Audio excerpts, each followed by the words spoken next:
Hello అండి, welcome to our channel. నేను కాశీరత్నం. Morning బాల్కనీలోకి వచ్చి అలా చూస్తే అసలు ఎంత బాగుంటుందో, భలే కూల్గా ఉంటుంది అన్నమాట. డోర్స్ అన్నీ ఒకసారి ఓపెన్ చేసేసి ఇక కిచెన్లోకి అయితే వెళ్తున్నాను. వంట స్టార్ట్ చేయాలి. ముందు యోగా కంప్లీట్ చేసుకున్నానండి. యోగా మ్యాట్ అది హాల్లోనే ఉంది, పక్కనైతే పెట్టేశాను. ఇక కిచెన్లోకి వచ్చి రైస్ పెట్టేశాను వన్ సైడ్. ఇంకో సైడ్ ఏంటంటే ఈరోజు నేను ఎల్లో క్యాప్సికమ్ ఫ్రై చేస్తున్నాను. రైస్ అవుతూ ఉంది కదా, ఇంకో సైడు దాల్ పెట్టేస్తాను, ఇంకో సైడు ఫ్రై పెట్టేస్తాను. 1 by 1 అవుతూ ఉంటాయి. ఈరోజు బ్రేక్ఫాస్ట్ అయితే పోహా చేద్దాం అనుకుంటున్నాను. పోహా చాలా త్వరగా చేసేసుకోవచ్చు కదా, వంటే కొంచెం లేటు. అలాగే కుక్కర్లో టమాటో పప్పు కూడా చేస్తున్నానండి. నా మొబైల్ అస్సలు బాగాలేదని చెప్పాను కదా, ఈ వీడియో అయితే మా వారి ఫోన్లో నుంచి షూట్ చేస్తూ ఉన్నాను. అదనమాట మ్యాటర్ అయితే. సో అందుకనే స్ట్రిప్ లైట్ వైట్ కలర్లో ఉన్నా కూడా ఎందుకో తెలీదు, కిచెన్ అంతా అలా ఎల్లో కలర్లో వస్తుంది. నేను వీడియో తీసుకున్నప్పుడు నాకు పెద్ద డిఫరెన్స్ ఏం అనిపించలేదు, కానీ ఎడిటింగ్ చేసేటప్పుడు ఇప్పుడు చూస్తున్నాను అదేంటి ఎల్లో కలర్లో వస్తుంది వీడియో అని. బట్ వీడియో క్లారిటీ ఎలా ఉంది ఏంటి అనేది మీరు కామెంట్ సెక్షన్లో నాతో షేర్ చేసుకోండి. ఇక వన్ సైడ్ పప్పు పెట్టి వన్ సైడ్ రైస్, అలాగే క్యాప్సికమ్ కట్ చేసుకోవాలి. కట్ చేసుకోలేదు. నైటు కొన్ని వర్క్స్ మర్చిపోతున్నాను. అలా మర్చిపోవడం వల్ల మార్నింగ్ ఇంకొంచెం టైం టేకింగ్, అంతే, ఇంకేం లేదు. అయినా కూడా పర్లేదులేండి, ఫాస్ట్గా చేసేస్తాను వంటలు. పప్పు రైస్ అయ్యేలోపు క్యాప్సికమ్ కట్ చేసుకుంటాను, సింపుల్గా చేసేసుకుంటాను. ఎందుకంటే మధ్యాహ్నం చికెన్ కర్రీ చేద్దాం అనుకుంటున్నాను అనమాట, మధ్యాహ్నం అండ్ నైట్ డిన్నర్కి కలిపి. అందువల్ల ఇప్పటికే కాబట్టి నేను 2 క్యాప్సికమ్లే తీసుకొని ఫ్రై అయితే చేస్తున్నాను. ఇలా వంట చేసుకుంటూనే మధ్యలో గ్యాప్ ఉంటుంది కదా, ఆ గ్యాప్లో వాషింగ్ మిషన్లో బట్టలు కూడా వేసేసి వస్తాను. నాకు ఇంకా హెల్పర్ రావట్లేదండి, తను ఊరెళ్ళింది. ఫోన్ చేసినా లిఫ్ట్ చేయట్లేదు అనమాట. సో తను వస్తుందా రాదా అర్థం కావట్లేదు. మధ్యలో ఒక ఇద్దరిని పెట్టి చూశాను, కానీ వాళ్ళు చేసే వర్క్ నాకు పెద్దగా నచ్చలేదన్నమాట. సో అందుకనే ఇప్పటికైతే చేసుకుంటూ ఉన్నాను. ఎవరైనా బాగా చేసే హెల్పర్ ఉంటే చూసి పెట్టుకోవాలి. రోజు వీడియోస్ చేస్తూ ఎడిటింగ్ చేసుకుంటూ ఇంట్లో వర్క్స్ అది చేసుకోవడం కొంచెం హెక్టిక్గా అనిపిస్తుంది అనమాట. అందుకనే చూద్దాం అనుకుంటున్నాను. లేకపోతే నాకు ఈజీ ఇంట్లో పనులు ఫాస్ట్గా చేసేసుకుంటాను, అందులో టైం టు టైం మెయింటైన్ చేస్తాను. అలా వన్ సైడ్ రైస్ పెట్టాను కదా, రైస్ కూడా అయింది, పక్కనైతే తీసి పెట్టాను. ఒక సైడు దాల్ పెట్టాను, దాల్ కూడా అవుతూ ఉంది, విజిల్స్ అవి వస్తున్నాయి. ఈలోపు ఫ్రై చేస్తున్నాను. క్యాప్సికమ్ నేను యాక్చువల్గా ఏంటంటే క్యాప్సికమ్ రైస్ చేద్దామని చెప్పి రెడ్, ఎల్లో, గ్రీన్ 3 కలర్స్ తీసుకొచ్చాను. ఇంకా చిన్న ముక్కలుగా కట్ చేసి గీ రైస్లో అలా వేసి చేసుకుంటే చాలా బాగుంటుంది. మీకు త్వరలోనే పోస్ట్ చేస్తాను రెసిపీ, చాలా బాగుంటుంది. పిల్లల లంచ్ బాక్సుల్లోకి ఇంకా బాగుంటుంది అన్నమాట, ఎంజాయ్ చేస్తారు. ఇప్పటి నుంచి నాకు వచ్చిన రెసిపీస్ షూట్ చేసి మీతో కూడా షేర్ చేసుకుంటాను. కొన్ని రెసిపీస్ షూట్ చేయను, లేట్ అయిపోతుంది కదా మార్నింగ్స్ టైంలో అని చెప్పి కొన్ని షూట్ చేస్తాను. సో ఏవైతే మీతో షేర్ చేసుకోవాలి అనుకుంటున్నానో ఆ రెసిపీస్ డిన్నర్లో చేసి అప్పుడు షూట్ చేసి ఇప్పటి నుంచి షేర్ చేసుకుంటాను. మీలో కూడా కొంతమందికి యూజ్ అయితే నాకు హ్యాపీ కదా. ఈ మధ్య ఈ 3 కలర్స్లో ఒక గ్రీన్ మాత్రమే నాకు ఎక్కువగా కనిపించింది. సరే మొన్న మార్కెట్కి వెళ్ళినప్పుడు ఎల్లో, రెడ్ కూడా కనిపించాయని తీసుకొచ్చాను అనమాట. బట్ ఇంకా ఉన్నాయని ఇప్పుడైతే ఫ్రై చేస్తున్నాను ఈరోజు. మిగిలినవి రైస్ చేసినప్పుడు మీతో షేర్ చేసుకుంటాను. ఇక బాక్సులు రెడీ చేయాలని చెప్పి ఫాస్ట్గా బాక్సులు అన్నీ రెడీగా పెట్టుకుంటున్నాను. ఈ రెసిపీ తర్వాత నేను పోహా చేయాలి. ఇలా 1 by 1 పనులు బిజీగా మార్నింగ్స్ నడుస్తూ ఉంటాయి కదా. ఎంత ఎర్లీగా లేచినా కూడా ఒక హాఫ్ అన్ అవర్ ముందు మాత్రం కంప్లీట్ చేసుకోగలము, అంతే కదా. ముందుగా వంట చేసినా కూడా మధ్యాహ్నానికి ఇంకా చల్లగా పోతుంది, బాగోదేమో అని చెప్పి నేను 5:30కి కుకింగ్ అనేది స్టార్ట్ చేస్తాను. టెడ్డీ స్కూల్కి వెళ్ళిన తర్వాత ఇలా రిలాక్స్డ్గా నేను కాఫీ అయితే ఎంజాయ్ చేస్తున్నాను. కొంచెం సేపు రిలాక్స్ అయిపోయాను అనుకోండి, మళ్ళీ నా వర్క్స్ నేను స్టార్ట్ చేసుకోవచ్చు. ఇక్కడ నుంచి ధనుష్ మొబైల్లో షూట్ చేస్తున్నాను. ఎందుకో నా మొబైల్ ఊరికూరికి హీట్ అయిపోతుంది అనమాట. ఎక్కువసేపు వీడియోస్ తీస్తూ ఉంటాను కదా, రోజులో ఒక 2 అవర్స్ 3 అవర్స్ వీడియో తీసుకుంటాను, అది గ్యాప్ ఇస్తూ తీసుకుంటానులేండి. అయినా కూడా బాగా హీట్ అయిపోతుంది. సో మళ్ళీ వెంటనే ఎడిటింగ్ వర్క్ అది చేసుకోవాలంటే ఇంకా హీట్ అయిపోద్ది. నాకు భయం అనమాట, అంత హీట్ అయిపోతే ఏమన్నా ఉద్యమం మొబైల్ అని. అందుకని నా మొబైల్ పక్కన పెట్టి మా వారి ఫోన్లో అలాగే ధనుష్ మొబైల్లో వీడియోస్ అనేది షూట్ చేస్తూ మళ్ళీ వాట్సాప్లో పంపించుకొని ఎడిటింగ్ అనేది చేస్తూ ఉన్నాను. ఇంత ప్రాసెస్ జరుగుతూ ఉంది. సో అందుకే మధ్యలో ఒక 2 డేస్ వీడియోస్ పోస్ట్ చేయలేకపోయాను. అండ్ రెగ్యులర్గా కూడా చేస్తానో లేదో చూస్తాను, అప్డేట్ అయితే ఇస్తాను మీకు. రెగ్యులర్గా షూట్ చేసి పెడతానా లేక డే బై డే పెడతానా అని చెప్పి.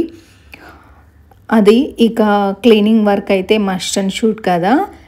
2 డేస్ అయిపోయింది క్లీనింగ్ అనేది చేయలేదు, వేరే వర్క్ చేసుకుంటూ ఉంటానన్నమాట. బెడ్రూమ్లో వార్డ్రోబ్లో నా బట్టలు కొన్ని పాత ఉన్నాయన్నమాట. సో అవన్నీ తీసేసి బయట ఇచ్చేద్దాము అని కొన్ని డ్రెస్సెస్ అయితే తీసి ఈ మధ్య 2 డేస్ 3 ర్యాక్స్ లాగా చేసుకున్నాను. ఒకే రోజు అనుకోండి అంత పని చేయలేం కదా, అందుకని ఇలా గ్యాప్ ఇచ్చుకుంటూ చేసుకుంటూ ఉంటాను. ఈరోజైతే హాల్ డీప్ క్లీన్ చేద్దాము అనేసి అనుకుంటున్నాను. కొంత మాత్రమే షూట్ చేశానులేండి, అది కొంచెమే వీడియో అనేది పెడతాను మీకు. ఫస్ట్ ఉన్న దుమ్ము తీసేసిన తర్వాత ఇలా లిక్విడ్ స్ప్రే చేసి తుడిచేసామనుకోండి భలే షైనింగ్గా ఉంటుంది. దుమ్ము అనేది 2 డేస్ పాటు పెద్దగా కనిపించదు. నార్మల్గా డస్టింగ్ చేసామనుకోండి దుమ్ము తెలుస్తుంది. ఇప్పుడు తుడిచేస్తాము, ఈవినింగ్కే దుమ్ము తెలుస్తూ ఉంటుంది కాబట్టి ఇలా స్ప్రే చేసి క్లీన్ చేసుకుంటూ ఉంటాను. ఇలా రెగ్యులర్గా పనులు చేసుకోవాలంటే బోర్ కదా, అందుకని నేను టీవీలో సాంగ్స్ పెట్టేసుకుంటాను, లేదంటే ఇంకొక మొబైల్లో సాంగ్స్ పెట్టుకొని వినుకుంటూ ఈ వర్క్స్ అన్నీ కూడా ఫినిష్ చేసేసుకుంటానండి. అందులో అంత టైం అన్నమాట. ఈ టైంకి పనులు అయిపోతే వేరే వర్క్స్కి మనం ఈజీగా చేసేసుకోవచ్చు కదా. నేను చెప్పానుగా వంట చేసుకుంటూ వాషింగ్ మిషన్లో బట్టలు కూడా వేసాను. బట్టలు కూడా అయిపోయిందనమాట, 1 అవర్ పైనే అయిపోయింది. సో బట్టలు కూడా వర్క్ కంప్లీట్ అయింది కాబట్టి నేను మళ్ళీ ఈ వర్క్ తర్వాత బట్టలు ఆరేస్తాను. నెక్స్ట్ ఇల్లు చేసి తడబట్ట పెట్టేస్తాను. ఈ మధ్యలో కిచెన్ క్లీనింగ్ కూడా నడుస్తూ ఉంటుంది. వెజిల్స్ కొన్నే ఉన్నాయి అని చెప్పి వాష్ చేసేస్తాను. నైట్ కొన్ని వాష్ చేశాను అనమాట ఆఫ్టర్ డిన్నర్, మళ్ళీ ఇంకొన్ని ఉంటే వాష్ చేసేస్తాను. ఈరోజు ఇంకా ఇంటి ముందు ఊడ్చి తడబెట్ట పెట్టి ముగ్గు వేసుకుంటానుగా, ముగ్గు కూడా ఇంకా పెట్టలేదు. సరే ఈ డస్టింగ్ వర్క్ కంప్లీట్ అయిన తర్వాత ఇల్లు చేసి తడబెట్ట పెట్టేటప్పుడే ముగ్గు కూడా కంప్లీట్ చేసుకుందామని చెప్పి ఇంకా వేయలేదు. టైం అయితే 8 అవుతుందండి, అందుకే ఇక నిదానంగా చేసుకుంటూ ఉన్నాను. ఆల్మోస్ట్ 9:30కి నా వర్క్ అంతా ఫినిష్ అయిపోయిన తర్వాతే ఎడిటింగ్ వర్క్ స్టార్ట్ చేస్తాను. ఇలా ఇంట్లో ఐటమ్స్ డెకరేటివ్ ఐటమ్స్ ఏమీ ఈ మధ్య తీసుకోలేదు. ఇంట్లోకి వచ్చిన కొత్తల్లో తీసుకున్నవే అన్నమాట. ఆర్టిఫిషియల్ కంటే కూడా నాకు రియల్గా ప్లాంట్స్ పెట్టి ఇంటిని డెకరేటివ్గా ఉంచుకోవడమే చాలా ఇష్టము. ప్లాంట్స్తో పాటు లైటింగ్ ఉంటుంది కదా, చిన్న చిన్న పాట్స్లో మనము క్యాండిల్స్ వేసి పెడతాము లైటింగ్స్. సో అవి అలాంటివి చాలా ఇష్టం అన్నమాట. ఎందుకో ఎక్కువ వాటి మీద ఇన్వెస్ట్ చేయాలి అనిపించదు, క్లమ్జీ అయిపోతుంది. తర్వాత ఒకదానికొకటి ఎక్కువైపోయి వాటిని మెయింటైన్ చేయాలి, అట్ ద సేమ్ టైం క్లీన్గా కూడా పెట్టుకోవాలి కదా. అన్నీ క్లీన్ చేసుకొని పెట్టుకోగలిగితేనే ఏ వస్తువు అయినా మనం ఇంట్లోకి తెచ్చుకుంటే బాగుంటుంది. మనం ఒక ఐటెం కొంటాం కదా, దాని యూసేజ్ మనకు ఎంతవరకు ఉంది, చేస్తామో లేదు అనేది ఒక అవగాహన ఉంటే తెచ్చుకోవాలి. అలాగే అది వాడకాన్ని బట్టి దాని వాల్యూ కూడా ఉంటుంది అని అనుకుంటాను. సో అవసరం లేనివైతే నేను ఎప్పుడూ తెచ్చిపెట్టను అనమాట. నేను ఒకటే అనుకుంటాను, ఈ ఐటెం నాకు ఎంతవరకు యూజ్ అవుతుంది, ఎంతవరకు బాగుంటుంది అని చెక్ చేసుకుంటాను. ఎవరింట్లో ఉన్నవి చూసి మనం ఇవి తెచ్చేసుకుందాము, లేకపోతే ఈ వస్తువు బాగుంటుందో అని మాత్రం కాకుండా నాకు యూజ్ అయ్యే ఐటమ్స్ అయితే కంపల్సరీగా నేను తీసుకుంటాను. ఒకరిని చూసి అంటే ఒకరింట్లో చూసి ఇంప్రెస్ అయి తీసుకోవడం మాత్రం ఎందుకో ఆ పద్ధతి అయితే నాకు నచ్చదు. మనం ఎలా ఉన్నాము, మనకంటూ ఒక సెలెక్షన్ అండ్ మనకంటూ ఒక టేస్ట్ ఉంటుంది కదా, దాన్ని మనం మెయింటైన్ చేయగలిగితే ఇంట్లోకి అనవసరమైన వస్తువులు రావు, అలాగే అనవసరమైన ఖర్చు కూడా ఉండదు. ఐ మీన్ నేనేమంటున్నానంటే ఒకరిని చూసి కొంతవరకు నేర్చుకోవచ్చు, కాదనట్లేదు. అలాగని ప్రతిదీ ఆపోజిట్ ఉన్న వాళ్ళవి సేమ్ మన ఇంట్లో ఉండాలి, వాళ్ళు కొన్నవే మనము కొనుక్కోవాలి అలా ఏం లేదు కదా. వాళ్ళకు ఆ వస్తువు అవసరమేమో వాళ్ళు తీసుకున్నారు, మనకి ఇంకొక ఐటెం అవసరమేమో మనం అది తీసుకుంటాం కదా, అలా అంటున్నాను అనమాట. వేస్ట్ ఖర్చులు పెట్టుకోకుండా ఏదైతే బెటరు, మీకు ఏదైతే అవసరమో దాని మీద ఇంట్రెస్ట్ పెట్టి ఇన్వెస్ట్ చేస్తే మంచిది కదా. కొంతమందికి బట్టలంటే చాలా ఇంట్రెస్ట్, కొంతమందికి గోల్డ్ ఇంట్రెస్ట్, కొంతమందికి ఇంటీరియర్ డెకరేషన్ ఇంట్రెస్ట్, కొంతమందికి ఇంటి నిండా మొక్కలు చాలా పెట్టుకుంటారు, వాటి మీద ఎంత ఇన్వెస్ట్ చేస్తారో. ఒక్కొక్కరికి ఒక్కొక్క ఇంట్రెస్ట్ ఉంటుంది కదా. నిజంగా వేటి మీద ఇన్వెస్ట్ చేస్తే మంచిది అనేది చూసుకోండి. ఏంటంటే ఫ్లవర్ వాజులు కానివ్వండి, ఇప్పుడు బాగా కాస్ట్లీ హోమ్ సెంటర్లో అలా చూసుకున్నామంటే 5000 6000 అలా పెడుతూ ఉంటాం కదా, చూస్తాను నేను కాస్ట్. అది తీసుకుంటారు, చక్కగా బిల్ వేస్తారు. అదేంటంటే 1 year కంటే ఎక్కువ ఉంచారు, మళ్ళీ వాటిని మారుస్తూ ఉంటారనమాట. అలాంటివన్నీ వేస్ట్ కదా అని అనుకుంటున్నాను. శారీస్ కూడా వేలు పోసేయకుండా తక్కువ కాస్ట్లో మనకు నప్పే శారీస్ మంచివి చూసి ఏ షాప్లో అయితే ఫస్ట్ నుంచి ఫాలో అవుతున్నారో ఆ షాప్కి వెళ్ళండి.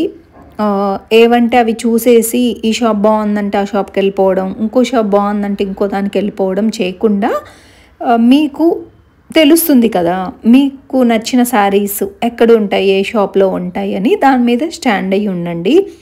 ఈ మధ్య ఇవన్నీ చూస్తూ ఉన్నాను కాబట్టి ఎందుకో కొంచెం మీతో షేర్ చేసుకోవాలి అనిపించింది. నా థాట్స్ అయితే ఇవి. ఎవరి ఇష్టం వాళ్ళది కదా, అందరూ సిస్టర్ అక్క అని పిలుస్తూ ఉంటారు కదా. సో అలాగే అనుకోండి, ఒక అక్కలాగే చెప్తున్నాను. నాకు తెలిసిందేదో మన వీడియోస్ ద్వారా మీతో షేర్ చేసుకుంటున్నాను.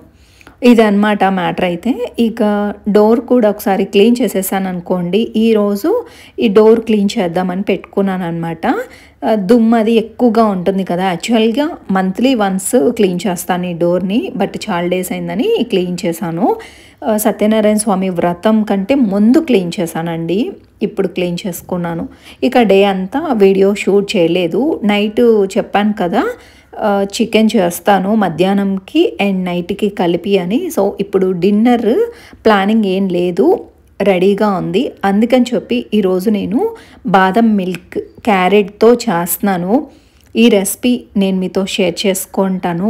చాలా బాగుంటుంది, చాలా టేస్టీగా చేసుకోవచ్చు.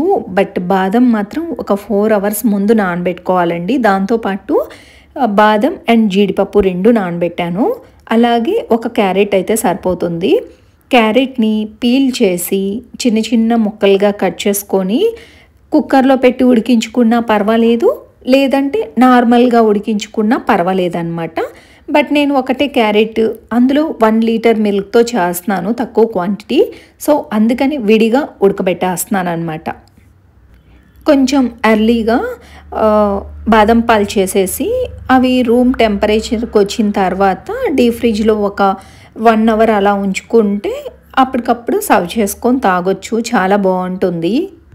మిల్క్ అయితే ఆల్రెడీ కాగిందండి, అలా పొంగొస్తూ ఉంటుంది కాబట్టి వచ్చిన మీగడంతా కూడా పక్కకు అలా అంటూ ఉండాలి. ఈ మీగడ వస్తుంది కదా, మీగడని ఇలా పక్కన అనేస్తే సరిపోతుంది. అక్కడక్కడ మీగడ తగులుతూ బాదం మిల్క్ చాలా టేస్టీగా ఉంటుంది. అండ్ అలాగే క్యారెట్ కూడా ఉడికించాను, బాగా చల్లగా అయిపోయాయి అన్నమాట. వీటిని ఇంకా మిక్సీ అయితే పట్టాలి. ఇప్పుడు మిక్సీ జార్లో బాదం,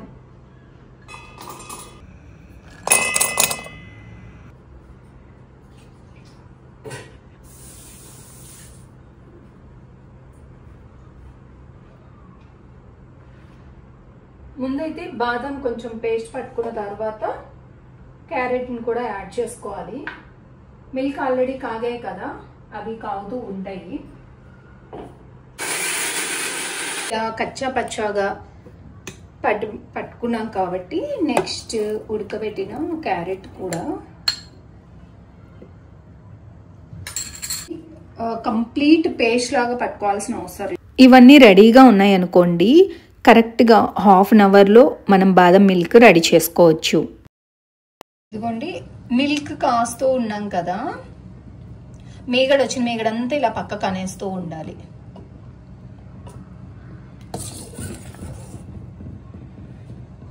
బాగా మిల్క్ మరిగితే చాలా మంచిగా ఉంటుంది అన్నమాట టేస్ట్ అయితే.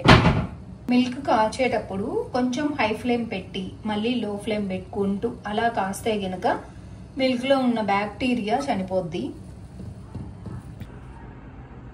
మిల్క్ అంతా అలాగే అయ్యి పేస్ట్ కూడా రెడీ అయింది.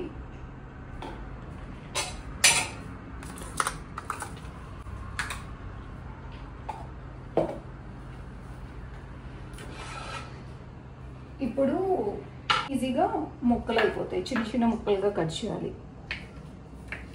మెయిన్ జీడిపప్పు అన్నమాట, బాదం మిల్క్లో భలే టేస్ట్ వస్తుంది అసలు. ఇలా నానబెట్టామనుకోండి సాఫ్ట్గా బాగుంటాయి, నానబెట్టకపోతే కొంచెం హార్డ్ ఉంటాయి అన్నమాట.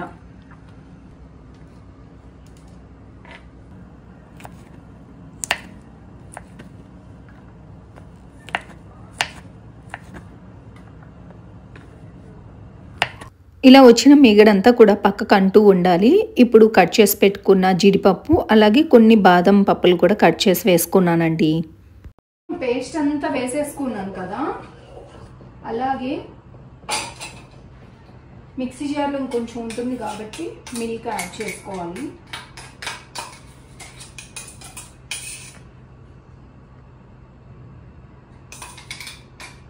బాటిల్లో స్టోర్ చేసుకుంటే 1 వీక్ వరకు చక్కగా ఉంటాయండి.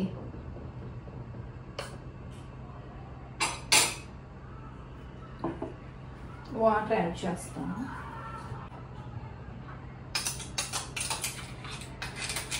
థిక్ అవుతుంది కదా పేస్ట్, బాదం అండ్ క్యారెట్, సో అందుకని మిక్సీకి ఉండిపోతుంది అడుగున.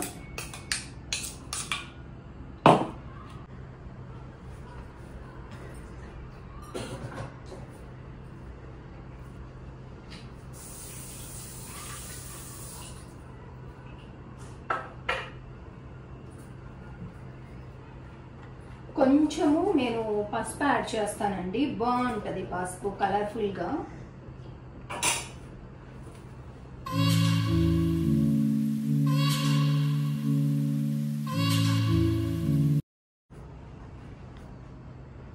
లైట్గా యాడ్ చేస్తాను. పసుపు ఫ్లేవర్ డామినేట్ చేయకుండా కొంచెం యాడ్ చేశాను.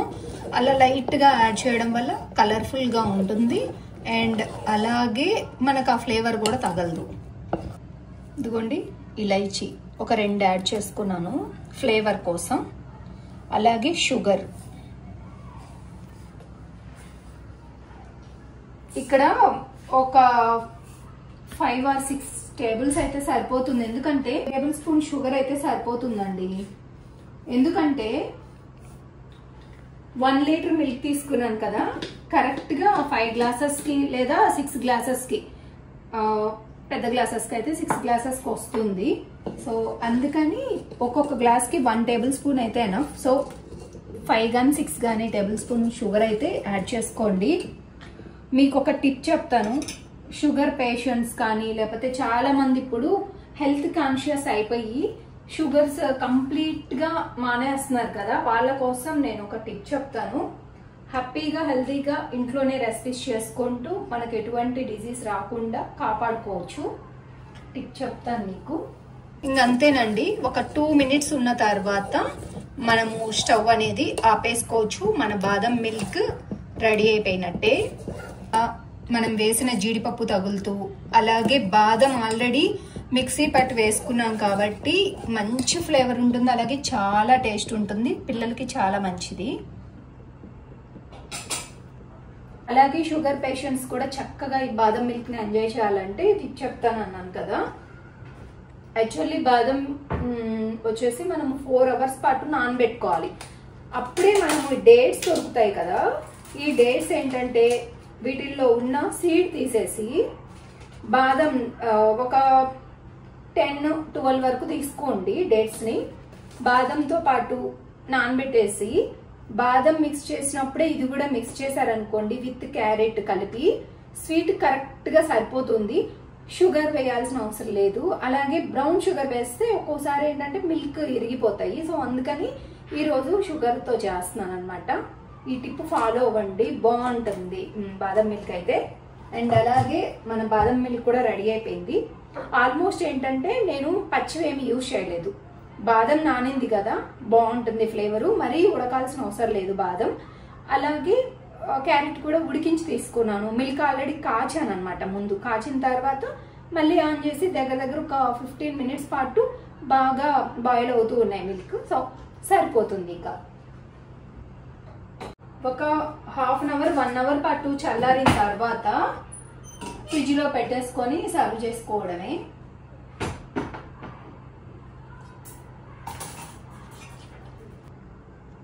మన ఇంటికి ఎవరైనా వస్తున్నా, అలాగే ఇప్పుడు మనకి శ్రావణ మాసంలో పూజలు అన్ని స్టార్ట్ అయిపోతాయి కదా, ఇంటికి ఎవరైనా వచ్చినా కూడా ఈ బాదం మిల్క్ ముందు రోజు రెడీ చేసి పెట్టుకున్నాం అనుకోండి, చక్కగా సర్వ్ చేసి వాళ్ళకి ఇవ్వచ్చు.